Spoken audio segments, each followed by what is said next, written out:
Alright Wolfpack, and welcome back to another episode of our Pokemon Competitive Guide video. So today we're covering Golem. I've got 4 of the guides for Golem. I actually love it. It's one of my favourite rock type mons, even if it isn't the most amazing one. I mean, its speed is base 45, its special defense base 65 is a little bit underwhelming, and the fact that we don't have a Assault Vest does kind of diminish it.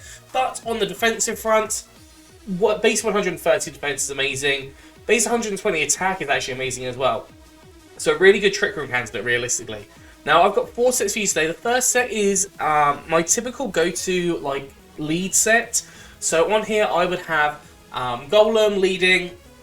First of all, setting up Stealth Rocks, and assumably going down to my Sturdy. If they switch out, then I go for another attack the next turn. And then, ideally, I go down to Sturdy, my Salad Berry activates, and I can then be at +1 for the next attack. And hopefully, so that should give me around 178-ish speed. I should outspeed the vast majority of Pokemon there, and I should be able to click Explosion quite freely, allowing myself to take that 1 HP damage on myself, but also to obliterate the opponent's Pokemon.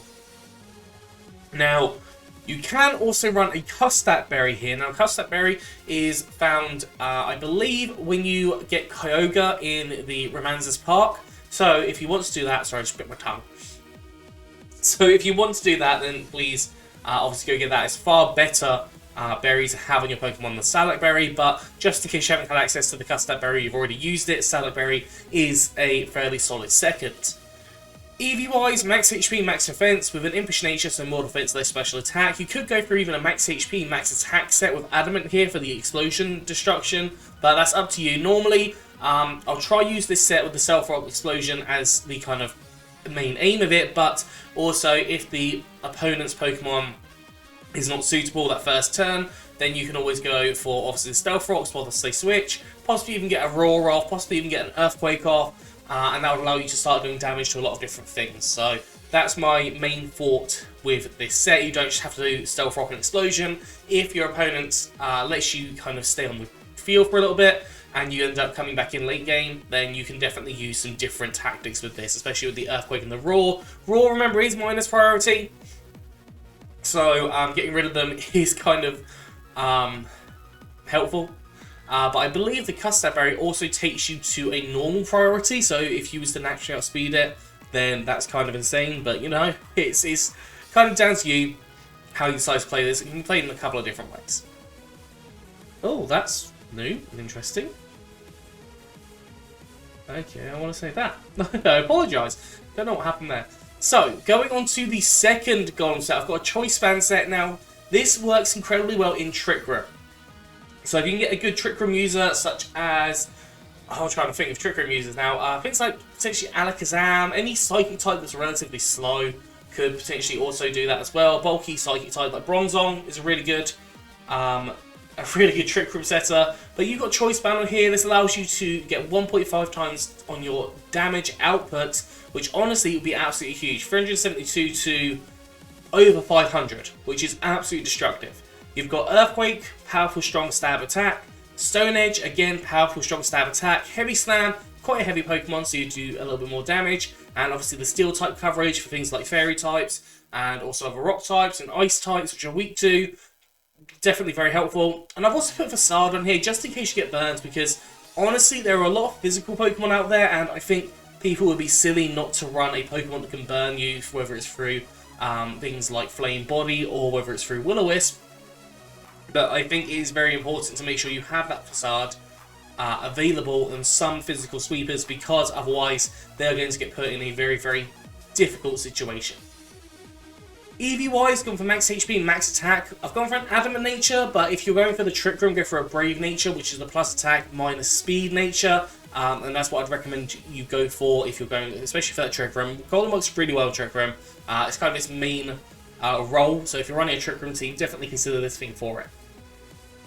Moving on to the third Golem, again, we've got Sturdy as our ability. We've got Life Orb on here. It just allows you to have a little bit more of an option when it comes to choosing your attacks. So obviously Choice Band puts you into lock, but you can have the Life Orb here and also have Autotomize or even Rock Polish to allow you to double your speed stat from 126 to 252, I think it is. Now obviously you can put some more investment in the speed, so you can even just do a plus speed nature, and that would allow you to outspeed the vast majority of things that are not scarfed. You've got Earthquake, Brick Break, and Rock Blast on here, 3 coverage moves that allow you to hit really hard. 2 of them are obviously Stab. And EVs, you can go for a few different ways here. You've got max HP, max attack with an Adamant nature, some more attack and special attack, 4 EVs and special defense. You could even go for max attack, max speed. I wouldn't recommend going for the Jolly nature though, because I think that would just be a little bit too much in the speed. But the Life Orb obviously does bring you down. If you're planning on the idea of using Autotomize or Rock Polish and it's taking you down to 1 HP, do not run the Life Orb. Run something like, I'm trying to think what you could run. Leftovers, any kind of damage reducing berry is potentially an option as well. You've got things like the Citrus Berry, the Custard Berry. As we said before, you've got lots and lots of different options that you could definitely run on Golem in this scenario. Moving on to the next Golem, again we've got Sturdy as ability, just because it's the best ability it has. I mean, it has access to Rockhead, so you don't take the recoil, but the recoil moves aren't particularly amazing. And then it's got Sandveil, and that's only relevant if you're using Sandstorm, and realistically, the majority of like leagues or tables will ban it anyways, because it adds to your evasiveness, so it takes a lot of the kind of fun out of playing. Evasiveness, moving, stuff. So if you're building up your evasiveness through things like double team and that, typically you're just looking for a really salty opponent, and don't do that. It's just not fun. It just takes it all out and people don't enjoy it.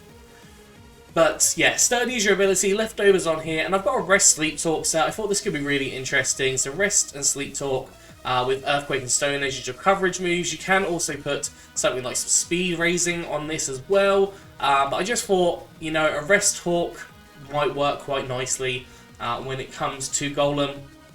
That was just kind of my first idea here. Sometimes Rest Talk works, especially with bulkier mons. Obviously with the special defensive front, do be very careful because you could get taken down very rapidly.